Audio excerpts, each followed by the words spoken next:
And I will pass it over to Sarah Poirier, who is running Aquidneck Island Earth Week and was able to bring us together for this event. Thanks so much, Kate. And thanks to the Chamber for offering to take this on to share this out with your network. This is fantastic. This is the first time we did run Aquidneck Island Earth Week last year, but we had to very quickly pivot to virtual. So it wasn't really what we imagined. So we're really happy to be able to offer more this year and engage people both in these virtual workshops as well as in-person, outdoor, socially distanced, safe events. We're so thrilled with over 24 different programs and events occurring over the course of the week. And if you haven't checked out our full events calendar, you can check it out on our website, aquidneckearthweek.com. Engaging businesses is something we've wanted to do from the beginning, thinking about, you know, given the trends, the consumer trends, to be really interested in working and spending money with businesses who are doing things to help the environment. And of course, you know, given our situation here on an island, we are particularly vulnerable to the impacts of climate change. So really engaging local businesses in discussions around how we can work together to reduce our impact and work together to be more sustainable. So we've got a wonderful panel here for you today. If you're interested in getting involved with Aquidneck Island Earth Week, or if you have ideas for things that you think would be great for next year's Aquidneck Island Earth Week, please reach out to me. You can email me through the Aquidneck Island Earth Week website, or just look me up online. And you know, today's workshop is the first time we're doing something like this. If there's another thing that you're looking for as a business, we can have that conversation at the end about how we can help you around these issues of sustainability and environmental impact. So I'm gonna step away there, and I'm gonna hand it over to Kevin, because he's really running the show today, and just want to thank everybody who took the time out to come today. Thank you. Thanks, Sarah. So I'm Kevin O'Neill. I run a software company up in Cumberland that has had the fortune, good or bad, I'm not sure this year, of being in the events business. Basically, we provide software to planners of large conferences. And I would like to say that we were well prepared for the changes that hit us in about this time a year ago, but we had not planned on it. And you know, change is uncomfortable. And I think our basic message today is that change is coming, and we can make it a lot more comfortable if we plan for it. So how do we plan for this? What is heading our way, and how do we adapt to it? We've got a good panel with us today. Kai Salem from Green Energy Consumers Alliance. She's a real policy expert and can talk quite knowledgeably about things like procuring green energy and electrifying how you get around town, and most any detail that you might want to talk about. Ken Filarski, a local architect, head of the Rhode Island Green Building Council, since so much of our impact on the environment is from the construction and operation of the built environment. Ken's a great addition. And Paul Marshall is going to touch on supply chain and just how changing consumer tastes are impacting what businesses are doing with respect to the environment. So let me just touch on kind of the bad news. We know that one of the changes that is coming is climate change. Greenhouse gases have been rising for a long time, heating up the planet, expanding the oceans, putting ice, melting ice and putting that into the ocean. And by the end of this century, water levels are expected to rise somewhere between 3 and 5 feet, according to the CRMC. So some of us will be dead by the end of the century, and that won't impact us directly. But the younger generation is not so blasé about it, and rightly so, because unless we do take pretty drastic action, they're going to see some real changes. You know, TF Green could be underwater occasionally. Newport Waterfront is likely to get flooded. Johnson & Wales Harborside Campus is likely to get flooded, along with the port facilities, substantial parts of Bristol and Barrington. And we ought to start thinking about raising the hurricane barrier, or Providence will get flooded again. So as I said, the younger generation is not sitting still for this. They're raising their voices and demanding change. And we're seeing change happening at an accelerating pace. So just a little bit ago, our new governor signed into law the 2021 Act on Climate bill, which for the first time sets legally enforceable goals on the state of Rhode Island for reducing our greenhouse gas emissions. We're aiming to get to a 45% reduction from 1990 levels by 2030, an 80% reduction by 2040, and all the way to net zero emissions by 2050. So let me just talk about what that means kind of from the chemistry standpoint. The good news is that this terrible problem of climate change is one that we have caused by dumping a lot of pollutants into the atmosphere. A pollutant is basically just a chemical in quantity sufficient to cause harm. And we have substantially increased the atmospheric concentration of carbon dioxide and nitrous oxide. We're pumping synthetic fluorinated gases into the environment. And methane, otherwise known as natural gas, is also a potent greenhouse gas. So where are these compounds coming from? Well, the carbon dioxide is coming mostly from combustion. It's coming from burning gasoline and diesel in our vehicles, from burning natural gas to make electricity, from burning gas and oil and propane to keep our buildings warm. Methane leaks into the environment from a lot of different places. We aren't producing natural gas in New England, so we're not contributing directly to the production aspects of leakage. But we get methane seeping out of landfills, leaking out of our natural gas distribution pipelines, and a bit coming from agriculture. So to tackle the problems of greenhouse gas emissions, we basically have to touch everything. And basically, we have to fix almost half of these things by the end of this decade.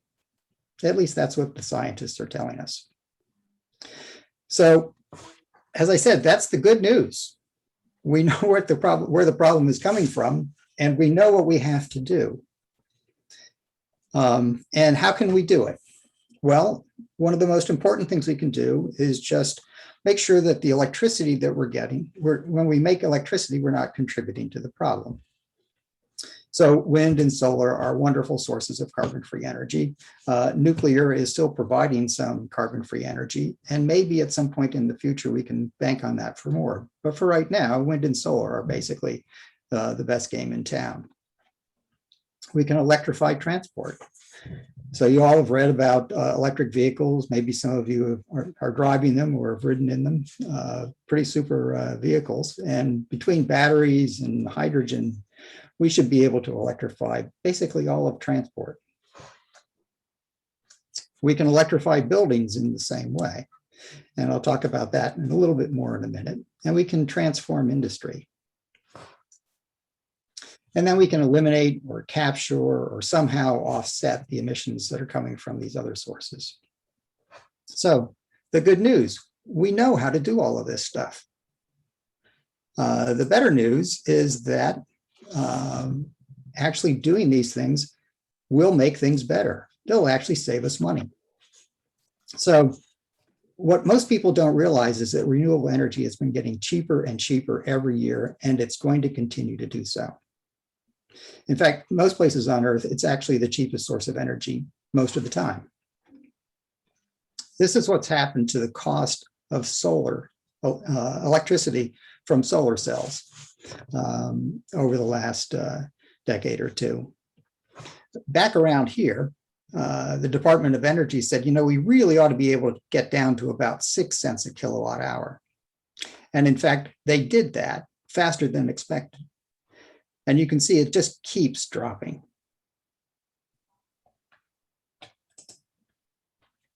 And that's why today, wind and solar are the investment of choice when companies and municipalities are building new electrical generating systems.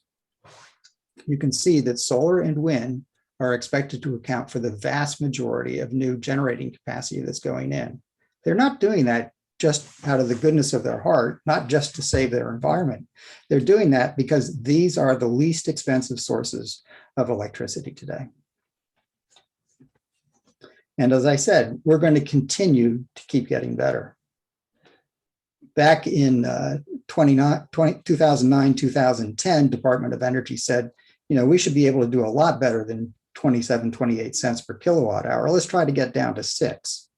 They reached that goal 3 years ahead of schedule. We're down around 5 cents a kilowatt hour now. We'll be around 3 cents a kilowatt hour by 2025. And if DOE has their ways, I wouldn't bet against these guys and the folks that they're supporting, we should be able to get down to about 2 cents per kilowatt hour on average.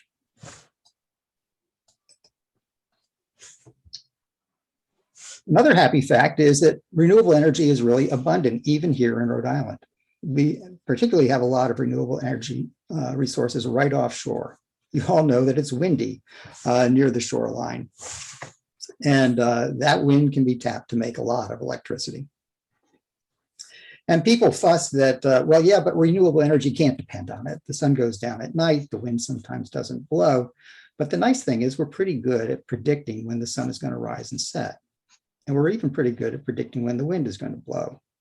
So because it's predictably unreliable, we can plan on it. And we can store electricity when it's abundant. So we have it available to use it when we need it. So just want to talk a minute about wind power. We have a small capacity to generate electricity from wind now.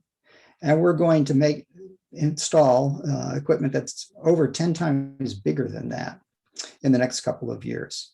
And there's a second procurement that will take us even beyond this. So it's really quite possible that by the end of this decade, Rhode Island could be generating all of the electricity that it needs from renewable sources. In fact, we could become an energy exporter. Imagine that. What a lot of people don't realize is that wind and solar are a particularly good pair in Rhode Island. We all know that it's darker in the winter than it is in the summer. So we can't expect solar to do an awful lot for us in winter. But the nice thing is the winds are a lot higher when it's cold than in the middle of summer. So just as solar energy goes away in the wintertime, wind is peaking. And by the same token, winds generally are lower in the middle of summer, but that's exactly when solar peaks. So it's really a nice pair. Another good fact, the stuff that we need to stay comfortable, to move around, those technologies are all here. Batteries, for example. Notice the trend? Getting cheaper and cheaper all of the time. Within the next couple of years, batteries are going to be so cheap that electric vehicles will cost no more to buy than a conventional automobile. Guess what people are going to buy at that point? Electric vehicles are already cheaper to operate, require less maintenance, are more fun to drive. When they're the same price, they're really going to take off. How about how we stay warm? Well, right now we basically have two ways of staying warm in New England. You all know what these are. An electric baseboard heater. It's just like a toaster. And you put in 1 unit of electrical energy and you get 1 unit of heat out. So they're really cheap to install, but quite expensive to run. Oil and gas and propane furnaces cost a bit more to install, but it's cheaper than running baseboard heat. The coefficient of performance, that's the amount of energy that we get out of a furnace versus the amount of energy we put in, is less than 1. So they're not as efficient as this. How many people know what this is?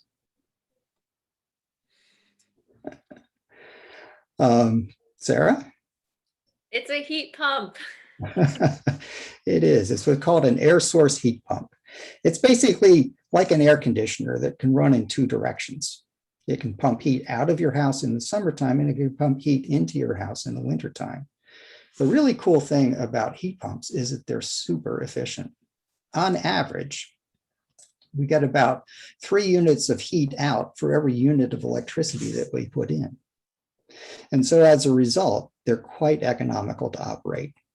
I've got one at my house, and I put it in because I knew I could save a lot of money on heating oil by putting in that heat pump.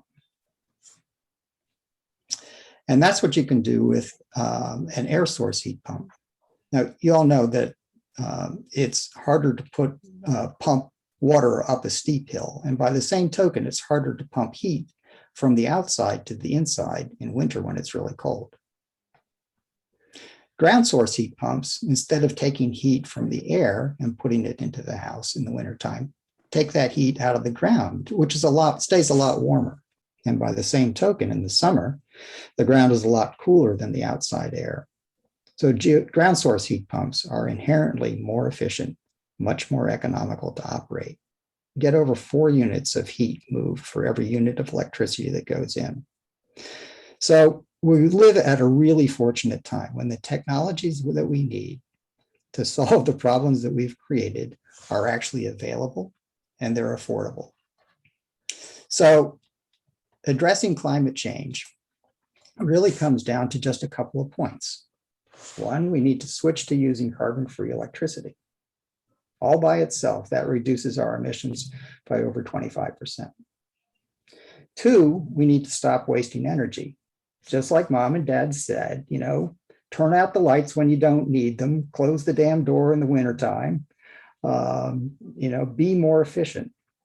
We all know that we can do that when the time is right. When it's time to replace windows or doors, we can put in tighter doors and windows and just reduce the amount of heat that's leaking out of our house in the wintertime. Number 3 is probably the biggest one. Just plan to electrify everything. I've already shown you how electric heat pumps are way more efficient than furnaces. And by the same token, electric vehicles are way more efficient than internal combustion engines. What we know now is that we need to basically replace everything that we've been using to generate electricity and to move ourselves around and to stay warm and cool. Basically, all of that equipment has to change out between now and 2050. So let's start planning for it. Most of us don't. About 85% of the time when we're replacing a furnace or a hot water heater, we're doing it under emergency conditions. Well, that's exactly the wrong time to be making those investment decisions. We need to be thinking about it now. If you've got an old hot water heater, start thinking about how you're going to replace that with something that's more efficient. If we all do that, then basically what we can do is become leaders. We can lead people into what's going to be a cleaner, safer, less expensive, better future. That's where I want to be in leading my business, and I expect it's probably where you want to be too. So at this point, what I'd like to do, any questions about any of that? Then I'm going to turn it over to Ken and have Ken talk a bit more about the built environment. Ken, you need to unmute yourself. I do, and then I also have to, let's see.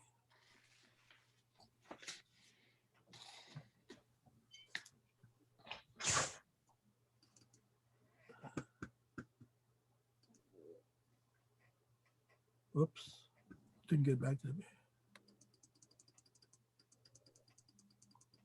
Seeing the program in reverse. Good afternoon.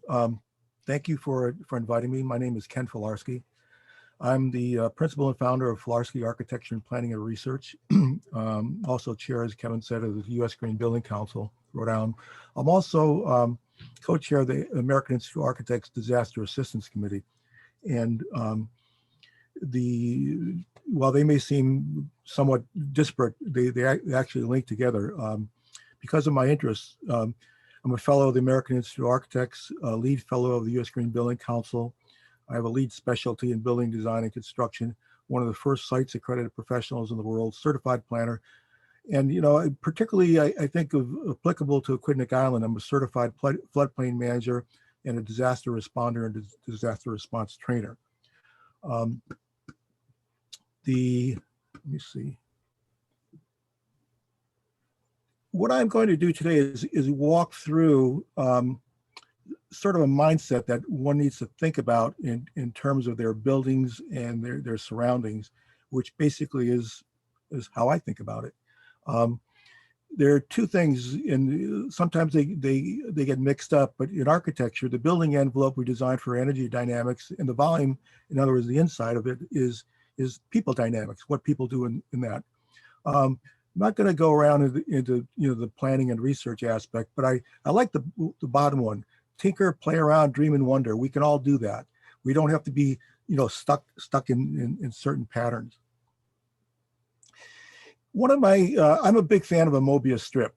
Part of the reason is that usually people, I just put this one example of whether it's two opposing sides, whether it's a built environment on one side and a natural environment on the other side. Really, if you take the two ends of a strip of paper, after you write built environment on one side and natural environment on the other side, twist those two ends, tape or glue them together, and you have a Mobius strip. Mobius strip is actually one of the most sophisticated, part of the most sophisticated branches of mathematics, topology. Instead of having two sides, you have one continuous surface. There's no two sides to anything. So that might lead to some ideas. And what I'm going to do is walk around here. Is some early thought processes that they had. Believe it or not, these things are decades old. But taking a cue from one of my mentors, Bucky Fuller, who I worked with for a short period of time, and Christopher Alexander, developing of patterns or pattern languages. And that's part of what goes into that Mobius strip, or that seamless thinking about things. There are a lot of different variations and aspects to things, but how you bring them all together, both from a natural standpoint, the human standpoint, and a technological standpoint, is extremely critical. And this is, I'm going to show you three examples of housing projects, and they all were part of what I call, they all stem from one systems approach, which were reflective of those 3 pages of pattern diagrams that I showed previously. The first one was Papa Bear. As you could tell, this was a long time ago. This was 1979. And the Providence Journal devoted 2 pages to this, including these drawings that you see up at the top. This was the Papa Bear. And this won a 1980 award from the Department of Housing and Urban Development of the United States government in their Building Value into Housing program. And what this did is the design maximized the building envelope for energy to allow for a number of different patterns, to allow different ways that people can deal with the building inside. And it could cluster together, stack on top of one another, as you could see in the first 2 pictures down at the bottom, or it could be an individual single family unit. And here's part of what I was talking about, how you could use the building envelope as a first step in addressing energy. If cool air comes in on high pressure inlet, basically is where the wind is blowing. And this was from Wendell Thomas in North Carolina. He developed this thing called the no draft floor invention, where he had grates, openings of the floor in the middle, allowed heat to rise.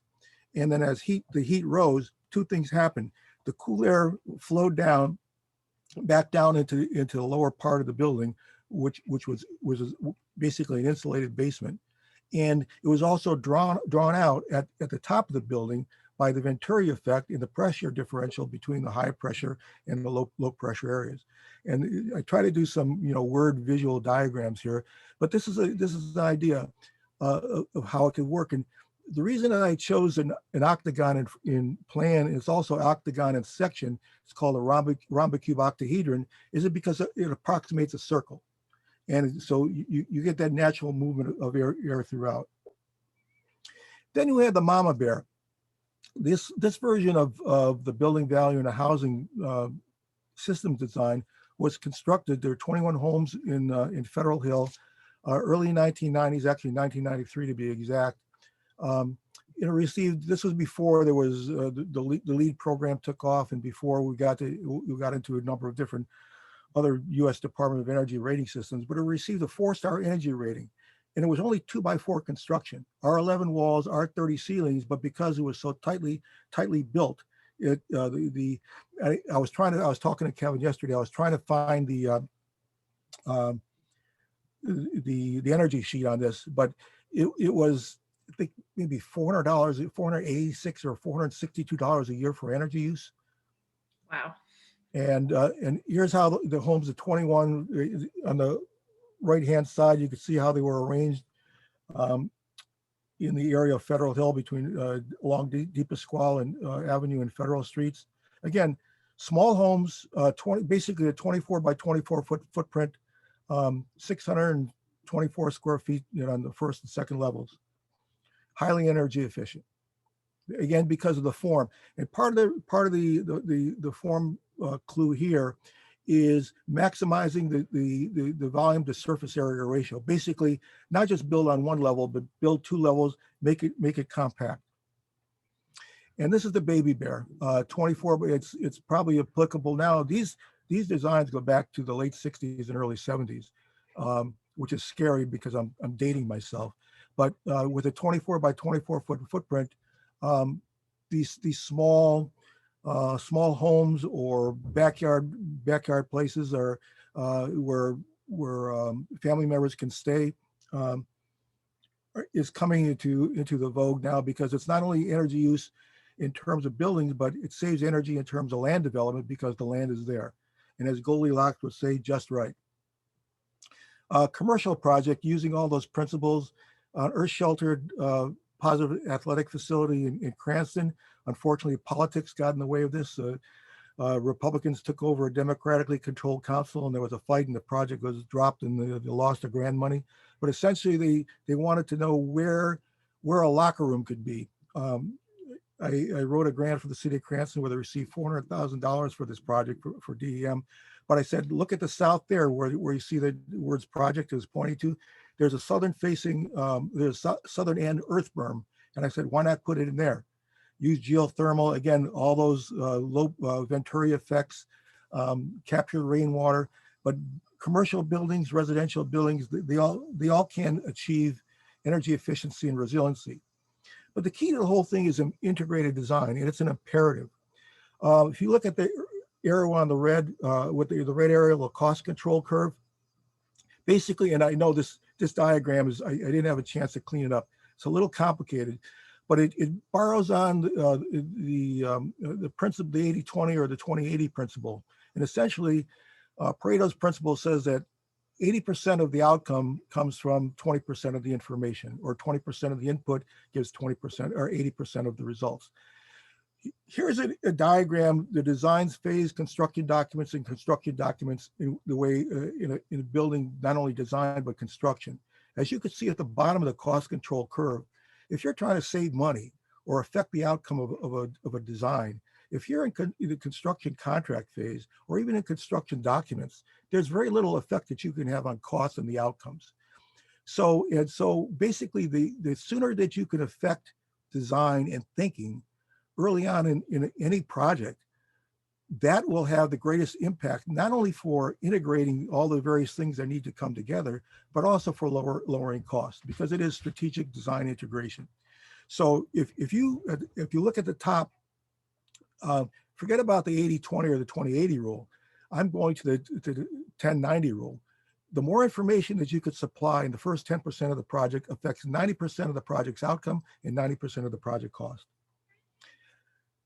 Rocky Mountain Institute, they're one of the biggest proponents and cheerleaders of air source heat pumps. As you could see here, BAP in the United States.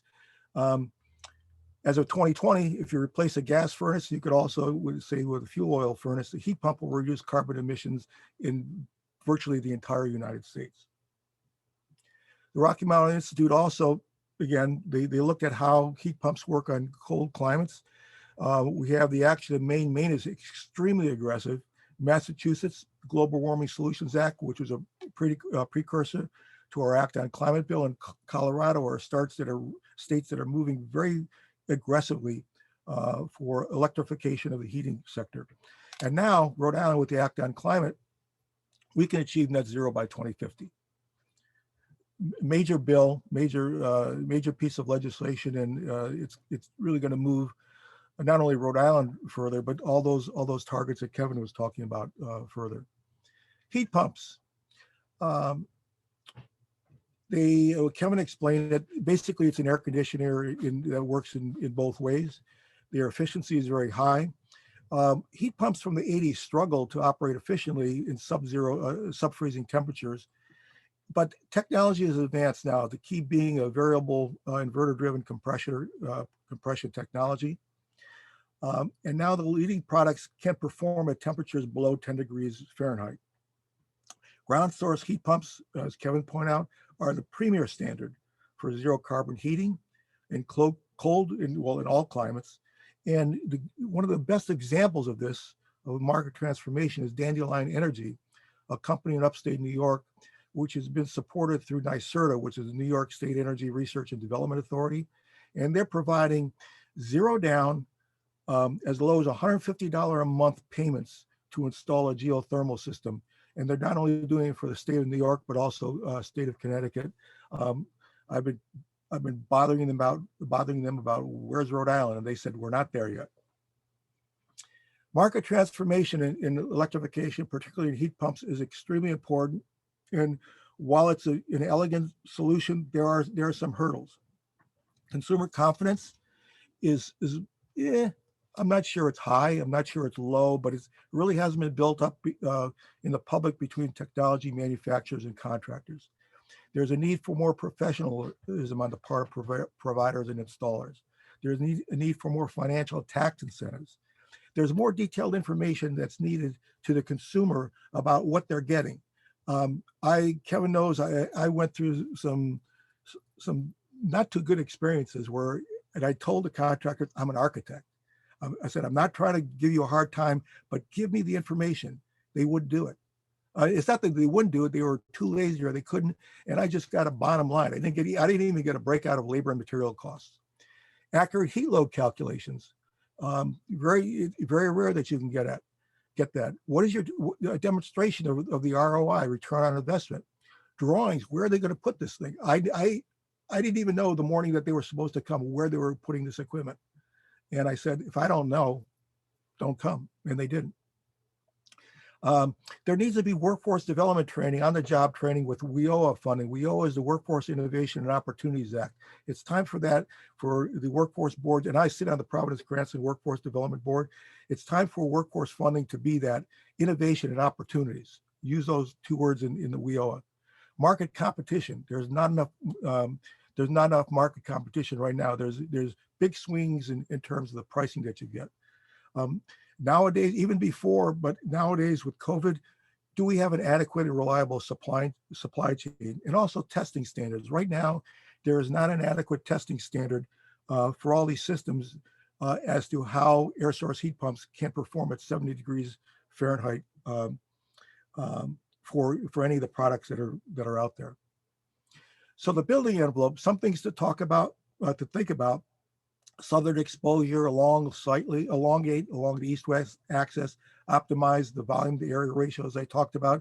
Insulation, seal gaps, good windows, storm windows, shade trees on the south and west, windbreaks on the east and west. Position and open your windows for cross ventilation. That'll save energy. Green infrastructure, gather rainwater, reduce your impervious surfaces. Retrofit, install new continuous structural load path connections in the building, roof to walls to foundation. It's not just energy efficiency, but resiliency also goes to what Aquidneck Island and Rhode Island is facing in terms of climate change. Elevate your structure if you can, or allow water to do what it does best, move through a building. Obtain flood insurance. You don't have to be in a flood zone to obtain flood insurance. And that's part of resiliency. In terms of the MEP, mechanical, electrical, and plumbing, air source heat pumps, air source hot water heaters, ground source heat pumps to geothermal, photovoltaic solar panels, and possible battery storage, LED and lighting, low flow plumbing fixtures, minimize outdoor water use, and again, structurally secure and outdoor. and elevate outdoor mechanical and electrical equipment, especially again on Aquidneck Island and coastal Rhode Island. That's it. Sorry, sorry I went so fast, but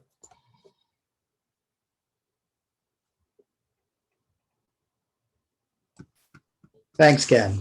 Kai, your turn. Great. Hi, everyone. Let me just get my screen sharing set up.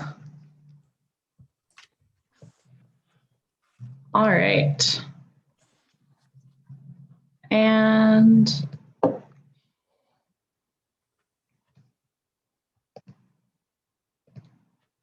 okay, hopefully you all see my title page here.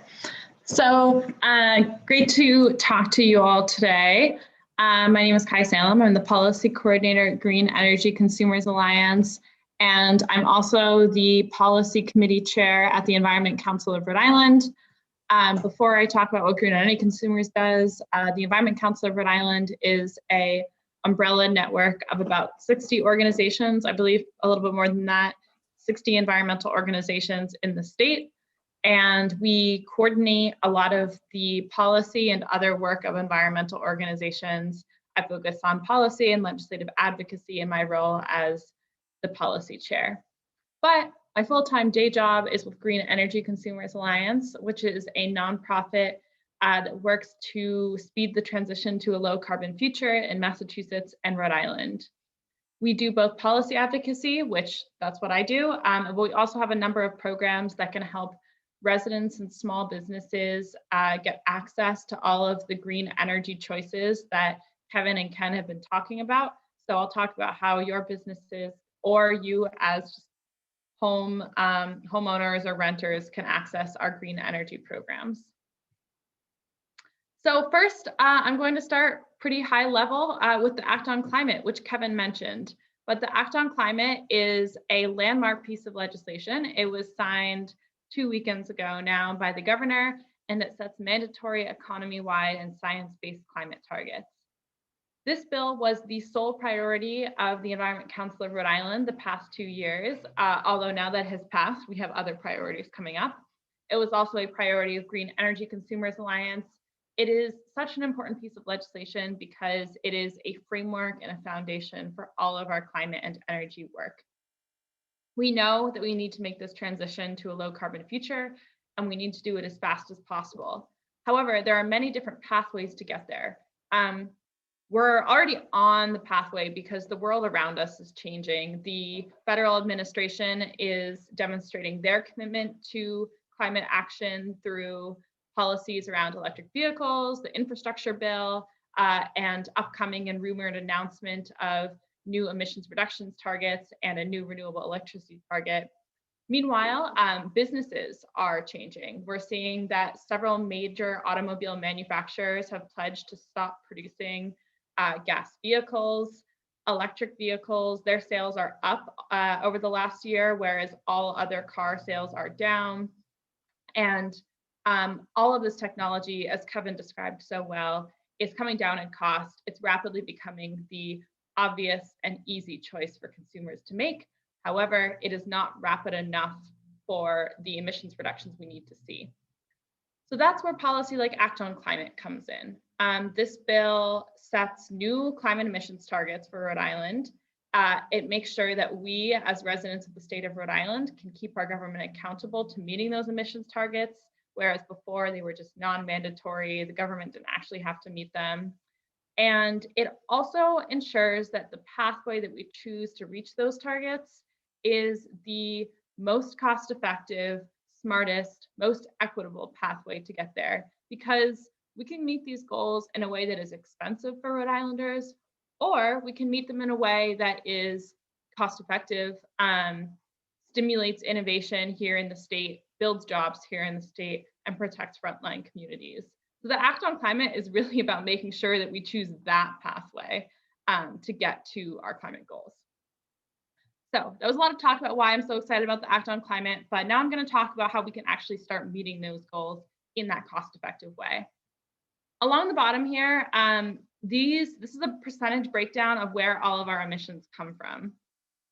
let me see if I can annotate this page, but our biggest sector of emissions is transportation. This is also a tough one because we produce a lot of emissions from transportation and people have a lot of cars and they all run on fossil fuels. There are not a lot of easy ways to reduce emissions from transportation, but there is one awesome way, which is to electrify our transportation. As Kevin already discussed, electrified transportation is cleaner, it reduces local air pollution, it is cheaper to operate, you no longer have to go get gas, that is awesome, and electric vehicles are incredible to drive. As any of you hopefully have driven them, you know that already. So the next biggest sector of our emissions, I'm actually going to group 3 or 4 together, is heating and cooling. And that is the emissions that we use to heat our homes. Kevin already described, and Ken did as well, talked about the importance of fossil fuel sources, or our fuel sources more broadly, in our heating systems. That's residential heating at almost 17%. Industrial processes includes both industrial heating and cooling, as well as other industrial processes, commercial heating, and then natural gas distribution system. I also kind of consider that part of heating because the reason that we have a natural gas distribution system at all is to supply all of these buildings with their natural gas heating needs. The natural gas distribution system is old, it's leaky, and it releases super polluting methane into the atmosphere. So one way to cut out and avoid that really localized and leaky polluting infrastructure is to stop using the natural gas distribution system overall. Finally, the third biggest sector of our emissions that I want to talk about is electricity. And that's because we're still not entirely on wind and solar and renewable sources for our electricity consumption. The good news is that it's getting better, and it's one of the easiest sectors to decarbonize. There's a clear path forward in how we get off of fossil fuels from our electric sector. This is especially important because the pathway to getting off of fossil fuels for both transportation and heating is through the electric sector and through creating a renewable electric sector and electrifying the other sectors. All right, that is that for that slide. So let's see. Here's a little picture of from the signing of Act on Climate last week. It was in Newport. Maybe some of you attended. It was beautiful, beautiful day. This is Governor McKee wearing the Hope mask. It's really cool. At least I hope that he thinks so. That one of the first bills he got to sign was such a landmark piece of climate legislation in Newport, where we're already seeing these climate impacts. Also here are Meg Kerr, my colleague at Green Energy Consumers, Priscilla De La Cruz, Justin Boyan, and Timmons Roberts, all of whom worked very hard to get this bill passed. That was a very fun day. So Act on Climate has passed. What kinds of policy do we do now? Green Energy Consumers has 3 main priorities this session to meet our climate goals and get us on track for getting to net zero by 2050. The first one is passing a 100% by 2030 renewable electricity standard. As I mentioned, we're already on track to reducing our emissions in the electric sector. That's because we already have a lot of renewable energy in the state, and we've already done a great job investing in energy efficiency in the electric sector. However, we can do a lot more.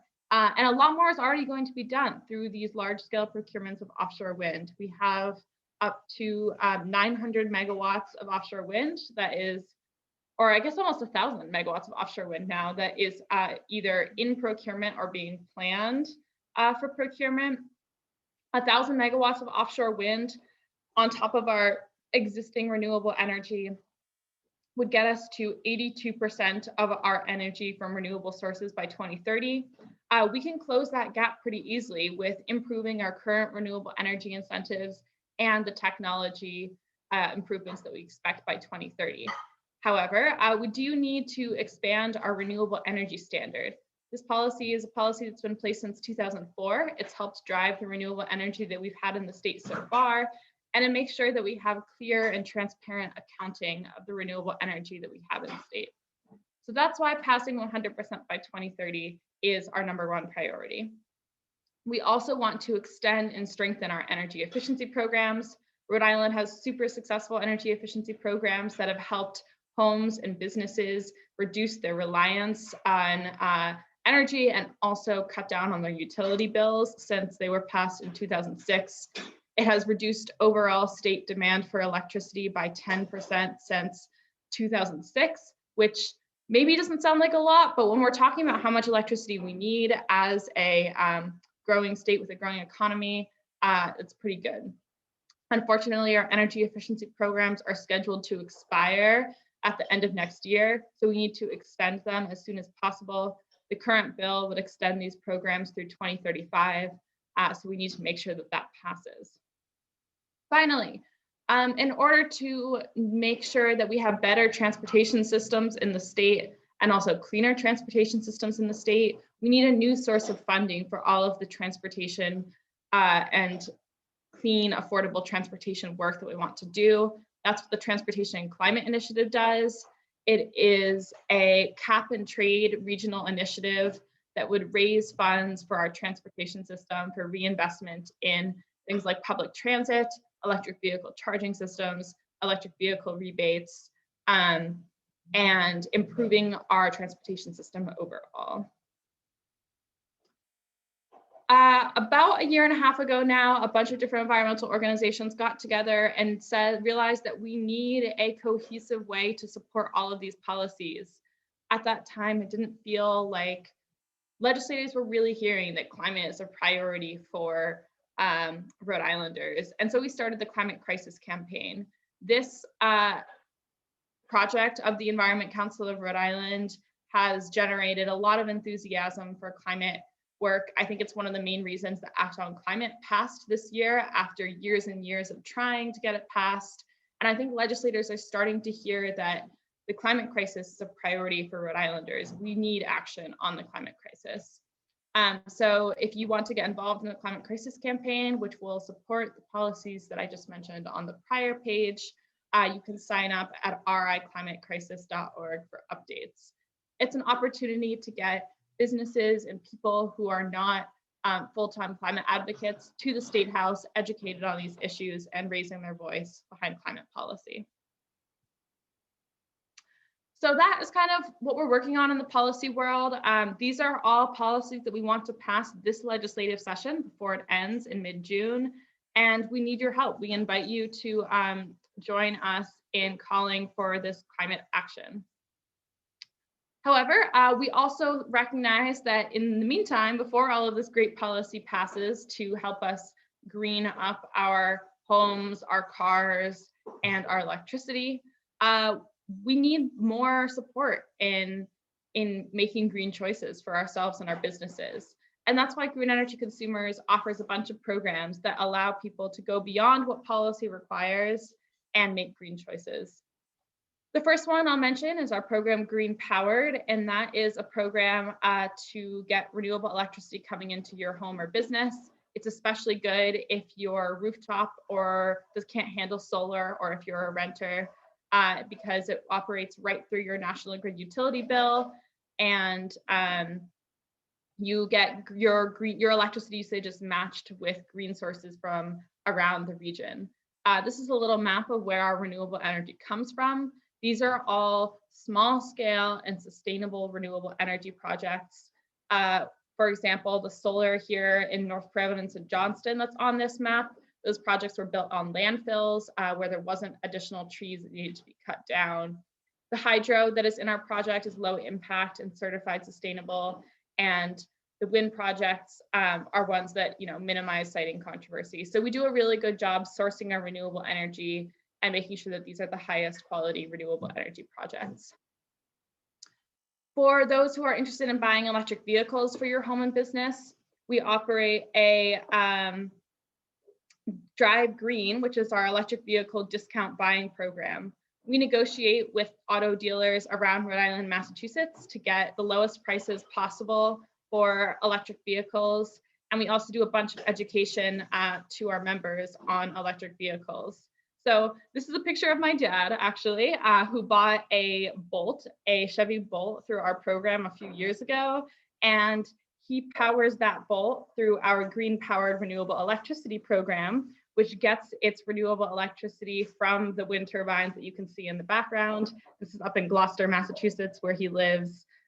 So I love this picture because it demonstrates both our Green Powered program and our Drive Green program and how they can work together so that you are driving around with 0 carbon emissions. I'll also mention, I'm not sure exactly what our discounts are right now. They change all the time for our electric vehicle program, but sometimes they're as high as like 10,000 off of a new car in addition to federal incentives. So it's a great program. You can check it out on our website to find out what the current discounts are. We also always support energy efficiency, although we don't run our own energy efficiency programs. You can find lots of information about National Grid and Rise Engineering's energy efficiency programs on our website. You can get a free home energy audit. They also offer virtual since the start of the pandemic. You can get discounted efficient appliances. And right now there are huge incentives for heat pumps in Rhode Island. If you currently heat with electric resistance heat, you can get up to $1,250 per ton. That's how they measure the size of the heat pumps.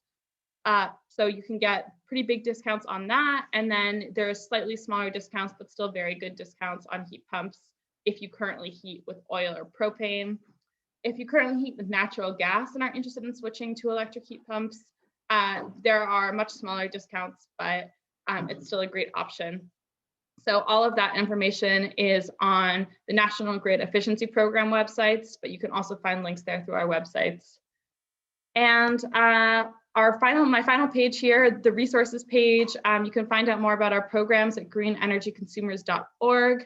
You can join the Climate Crisis Campaign for Stronger Policy at riclimatecrisis.org. And I just posted 2 blogs over the last couple of weeks on blog.greenenergyconsumers.org. One of them is about Act on Climate and all the good things that bill is going to do for our state. And the most recent one that was posted on Friday is about the other policy priorities we have in Rhode Island. And it goes into depth on how those other policy priorities will get us on track to meeting our 45% emissions reductions goal by 2030. So that's all I have for now. And thank you so much for listening today. I hope to take some questions later. Okay, thanks, Kai. Paul, let's bring it home.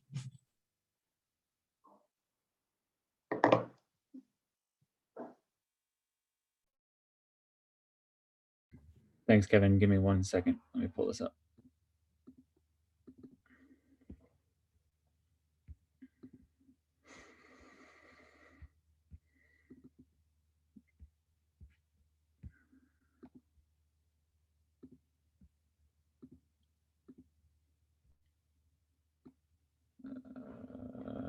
There we go.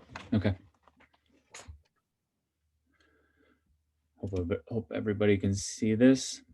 But hi, my name is Paul Marshall. I am a member of the Greater Newport Chamber of Commerce, and I am the founder and principal owner of Tightline Consulting, which does social impact. It's all encompassing, kind of really focuses on the CSR or corporate social responsibility and environmental programs.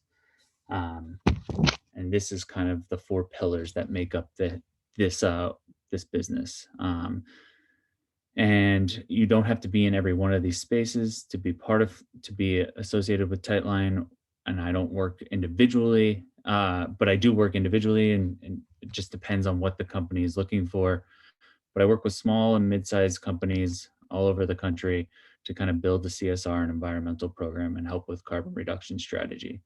As Kevin mentioned earlier, I'll touch on this. A large part of my business is about value chain carbon reduction strategy and preparing for a resilient and sustainable future.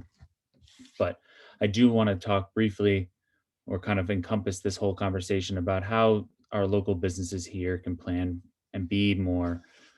for climate change and be more resilient moving forward. And I'll walk you through kind of the process of how that works. And hopefully you'll have some takeaways towards the end. I know that there's been a huge information download so far on kind of the urgency of climate change, what you can do on large scale projects, and then the policy work. So I'm hoping to maybe this little part of the presentation will be quick and exciting, but also provide some key takeaways that you can walk away with and hopefully, you know, have an impact in our community. So generally when I approach a client, the first question is where do you draw that line? Where do you see your impact? Where are you most invested on the social impact space, and how do you want to move forward? Now, I want to preface this isn't the easiest of tasks. Change is difficult. I know that. I've seen it. I work with mostly over the past few years with outdoor brands who have seen how climate change has impacted their business model directly, from supply chain management to just you know, the weather patterns to just kind of sheer climate, just actually adjusting their business model. So, you know, this is kind of one of those things where you want to take one step at a time. And I'm here to help break down that barrier to entry, as many of you may seem daunting. And I said this from the very beginning, and it's kind of in the opening quote, but like, you know, we're going to focus on progression over perfection, and progress over perfection, because that's kind of where the key is. And that's kind of where you've seen this conversation take us throughout this past hour. Next is, why would you do this? And the real reason is in a lot of what I'm focusing on is you know, consumer facing businesses is, you know, the numbers speak, the numbers don't lie. Consumers are shifting the market, and that will only become more prevalent as Gen X and Gen Z consumers start to become a large part of that consumer market. I mean, big brands across the world are already seeing this shift. A big key example of this is Unilever, which owns multiple brands, a big umbrella company, has shown in the last year their sustainable living brands are now delivering 70% of their turnover growth. So they're actually investing more into these sustainable brands because they see the impact it's having.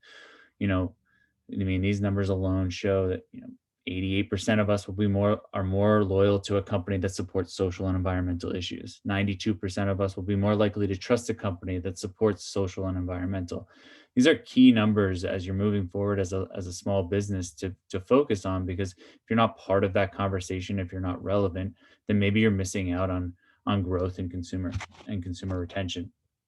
Other studies across the board have shown millennials are more likely to share these CSR programs, these CSR efforts, these environmental efforts with friends and family, which is like directly impacts a company. So if you're a company that doesn't do much marketing and relies on referrals through the community, wouldn't it be wise to start integrating your socially and economic responsible components as a business? Other studies show that environmental business plans are an effective strategy to increase your customers' purchasing power, gain trust, and sustain loyalty. I mean, these are key things as a growing brand or a growing company or one that wants to be resilient and sustainable through this climate, as we address climate change. So maybe you're sold, maybe you're not, but the real question is what does it take? Where do you start, right? And I've kind of dumbed it down, and each business is different, but it really does take leadership from the get-go. Without those who have the controlling voice of a company and are invested into it and invested in understanding the necessary reasons that change is needed, you're gonna go nowhere, right? So say you're someone in this conference right now is just an employee, but you're so committed to the environmental work on the state level or federal level or local level, and your boss or your manager above you doesn't fully understand it. How do you get that buy-in? How do you focus on that leadership? How do you convince them? And that's key. I mean, so this is a mutually beneficial relationship between your employee, your customer, and your leadership. So I'd ask that if you're in that situation, that you work on ways to empower your company's leadership, and then vice versa. If you're in the leadership role, how do you empower your employees to kind of gain knowledge on sustainability and environmental protection and social issues? And then once you do that, you want to test these ideas with your consumers and see their reactions. And so it can be little, it can be big, it doesn't really matter. But what happens is if you start doing beta testing within your consumers, you're going to see how they react and you can adjust accordingly. So while we're talking about big monumental policy shifts on a state level or a federal level or big projects from an architectural standpoint, there's little things you can do from the get-go that really can help with consumer retention and help grow your business. And it does take an inside out approach. Lastly, you need to be, or second to last, you need to be committed. Committed to the process and understand that cultural shifts like environmental issues take time. Consumers know how to read into false advertising. You don't want to be a company that stands for something but isn't committed to the process. So you'll get called out for with terms like greenwashing or color washing and other non-impactful initiatives that actually degrade the customer experience and value. And lastly, you want to build an efficient and effective strategy. And that's where I can come in and help build that. But it's really going to encompass your business model, your consumer and employees, and the impact of the community that you value. So, and when I say community you value, it could be local, it could be national, it could be federal, it could be global. It really just depends on where the business model sees the most impact and how the leadership, employees, and customers want to react to it. A very, very good example of this is through, and it's the gold standard of doing your carbon footprint reporting. And this is what Kevin said that I would address. And this is the value chain from the get-go. So a carbon reduction strategy, and I've worked with brands like Burton and CCM Hockey and other brands like that to build this, is when you consider sustainability through clear metrics and goals. It's identifying where all your emissions are from your owned and operated through your value chain. And then you put a carbon number on that business. And then using that number, you set a benchmark for your company or your community and decisions. And the decisions of that business model are made in terms of reducing and becoming net zero within a time frame that works for the business. Now, not all companies are designed to make that jump, do that analysis, figure out how it works. So there are other examples within carbon reporting that really can help a business build a sustainability platform. There's strategic product use and placement. You see that. I mean, you don't probably notice it, but Walmart does a great job of this. They put all their sustainability products in clear consumer facing product shelves so that you're coming in and you're buying the more prevalent sustainable products. REI does this. There's leaner buying in your value chain. So being more strategic about what sells and how it sells, and making sure that you're modifying and leaning your business model. There's analyzing growth markets. So seeing how consumers react to certain buying methods and buying triggers, and then, leveraging that aspect.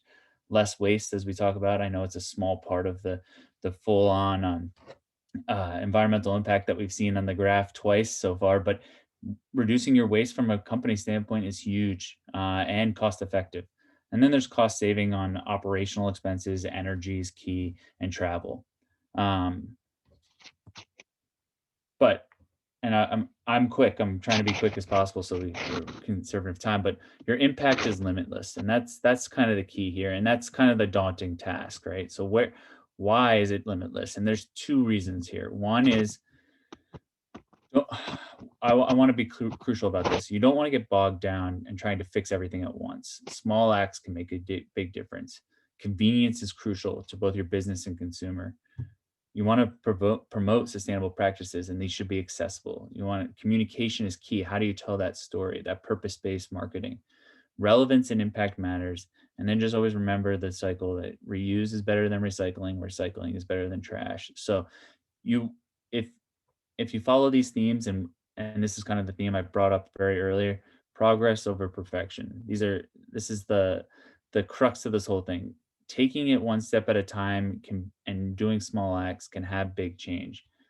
And then secondly, back to this, your impact is limitless.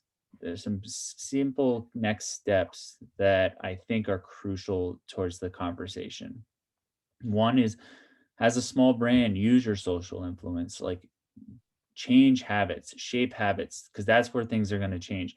There's studies out there that show that if one neighbor gets solar, and this is like a big expense, but if one neighbor gets solar, it's going to cause a domino effect and grow. And you see this across neighborhoods, when you'll see certain neighbors have solar and certain don't, and it's because someone invested into it, and then their neighbor thought it was a good thing, and then it caused the shape and habits. and it used social influence. So you can apply that same model on a business scale. So it's how you present yourself, how you market yourself, how you're doing it, and doing it in an impactful way. Second is collaborate. There's so much collaboration within a community, and you don't have to take it all on yourself. And then lastly, and this is crucial, and this is something that I absolutely agree with, and I think it will play into everything that Kai talked about, is be an advocate. And while there's super big policy happening on federal level and state level, you can be an advocate in your local community, all the way down to the chamber, right? The chamber has a voice within the state. The chamber does, I want to give a tout to the chamber. We've been talking about the Act on Climate a lot in this discussion. The Greater Chamber of Newport was one of the few chambers that didn't sign the petition to go against the Act on Climate, right? So that our local chamber here was one of the few chambers that voiced that this was important to its community, was important towards its businesses, and that goes with the businesses that are involved within that chamber.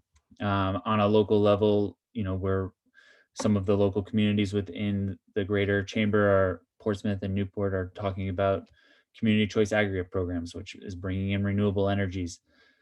And having small businesses be part of that conversation is crucial. So I can't stress enough that advocacy is key. And then in the spirit of time, I know we're a little bit over, but I want to toss it back to Kevin. I'm open to questions. Obviously, I want to just press one more time that each business is different.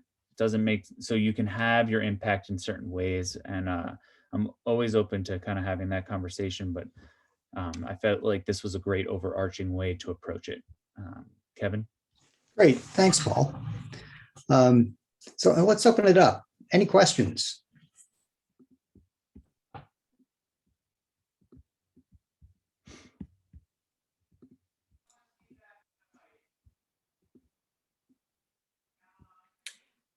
I just want to say, I thought that was a really nice overview that everybody got. I hope I'm unmuted right now. You are. Great. That was an excellent overview. And I really loved that last slide of Paul's, because I felt like it just summed up everything in the presentation and really strong takeaways of where businesses could go next, using their social influence to highlight actions that they're taking or that they're seeing within the business community, collaborating with others, shaping habits by doing things and having others see what they're doing and maybe copying what they're doing, and then getting involved by learning more about these bills that Kai highlighted. I think that those sort of categories might be something that I'd be interested in exploring next year maybe even not waiting that long, but with the next Aquidneck Island Earth Week, and maybe using some examples and storytelling about examples of different businesses that have used their social media influence to share what they're doing, or who have collaborated with others. And I think that's a really nice framework. And I'd like to work on that a little bit more moving forward within our community, to see how we can share some stories and examples about things that are going on to get others inspired. I'd be happy to help, Sarah. Great. One thing I wanted to mention/ask is that we have heard in doing the advocacy for Act on Climate that how important it is, and this is true for everyone, it's so important for people to be involved in the process to plan for our energy transition policy and programs. And I really hope that the Newport Chamber and the businesses who are involved with it can get involved and engage with this planning process. Act on Climate's passage is just the beginning. And I believe starting in the next year, the administration, I know they're already thinking about this, is going to be setting up those stakeholder engagement processes. So like, what generally is the best way for businesses to get involved in something like this? I know they're so busy running their own business, so doing volunteer work, like being involved with policy, is sometimes a big ask. Kate, do you want to respond to that? Sorry to put you on the spot. No, that's okay. Well, the chamber always welcomes feedback and suggestions, and hearing people's opinions and stories about different issues going on. So we send communications out every week that include email contacts for our staff. Our executive director is certainly one who would be involved in the advocacy part of our mission. So we also have a government affairs committee, which does cover issues pertaining to the local and state population. So the chamber, as Paul mentioned, doesn't necessarily take a stance on every issue out there, but there are certain communications that the chamber is part of. We're not always in line with, the broader chamber community, the chamber coalition. Sometimes we are, sometimes we aren't. But regardless, I would say sharing your views as a chamber member with the chamber is certainly always welcome and very easy to do. Hey, Bart. I appreciate the chamber putting this on, and I also appreciate, what they've done. I would ask them to go further, and I think, this is, both nationally, statewide, and locally, people listen to businesses, and this is not the time for businesses to stand on their hands because they, or sit on their hands and not, raise it up and say, this is what we need. And so I would encourage the chamber to start thinking proactively and not be, it's great that the chamber didn't oppose the Climate Act. The question is, what does it stand for? What does it say is the right thing for communities and businesses?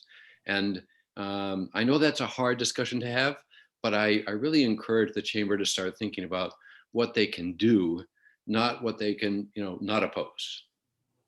I just want to add, maybe this is again a place where Kai, you and your work can come in to support local chambers, is by tailoring some of your communication around these policies to specifically to the business audience and creating resources specifically tailored to local businesses with examples of local businesses and how these measures are actually helping them make those steps forward. So I think for businesses in particular, they really need info and resources tailored to them. If I can add to that, in my experience, although it's changing now because there's more of a people voice in things, but oftentimes if there's a community issue, and say a number of nonprofits or community organizations are advocating for this or that, or they have a particular solution, if a business person comes in at whatever time, 11th hour or whatnot, if they voice it, when they voice their opinion, the quote unquote leaders, governmental, whatnot, listen to that business person, rightly or wrongly. And in terms of, they're being heard more than anybody else, but the point is they are heard. And so that voice has to be considered to be strategic, thoughtful, and also in these days, in concert, or not concert, but in keeping with others are saying in the community.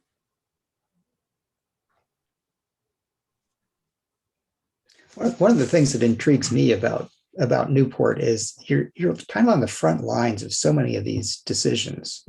It's not just the risk that the waterfront floods. It's you've got the North End Development Project where you're making big infrastructure decisions that are going to be in place for decades to come, and you're doing that at a time when this whole energy system is changing so rapidly. If you make the wrong choice, you're really just setting yourselves up for excessive costs in the future.